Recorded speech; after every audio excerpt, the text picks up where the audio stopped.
আর বিভিন্ন সময় বিভিন্ন বাসায় গিয়ে লুকিয়ে থাকি। আজকেও সেম ভাবে আপনার বাসায় লুকিয়েছিলাম। আমরা আগে ইনফরমেশন পেয়েছিলাম আপনার বাসায় ডাকাতি চোখ কি রে, তুই কি মনে করেছিস? হ্যাঁ, তুই কি মনে করেছিস সামান্য একটা আর্মস দিয়ে হ্যাঁ তুই যেখানে সেখানে ডাকাতি করবি আর আমরা প্রশাসনের লোক থাকতে ভয়ে আমরা বিড়ালের মতো বসে থাকবো? তোর মতো লোককে ধরার জন্য না আমরা প্রতিদিন ইনফরমেশন পেয়ে প্রত্যেকটা জায়গায় প্রশাসনের লোক এমন আমরা কষ্টে আছি না। এক মিনিট আমার কথাটা শুনে। হ্যাঁ বল। স্যার এটা আমার আন্টি স্যার, হ্যাঁ? আমি মজা করতেছিলাম। মজা তো ফোটা মাথা ফুটো করে দিলে মজা এমনি বের হয়ে যাবে। কে এটা ভাই কি? এটা কি আপনার? আমি চিনি না। কি রে? আমার সব টাকা মিথ্যা কথা কেন বলছিস? মিথ্যা না, তার মানে কোথাও তুই আন্টি, কোথাও চাচি, কোথাও মামি এটা বলে লাগতেছে স্যার। হ্যাঁ লাগতেছে লাগার।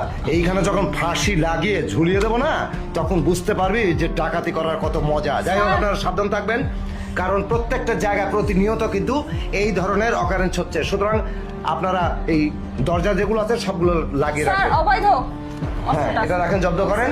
আর আপনি আপনাকে থানায় যখন আসেন। ফোন দিব তখন এসে আপনি একটা সিগনেচার দেবেন। আয় চল কি বলে তুমি ঠিক আছে ওকে ওকে চল।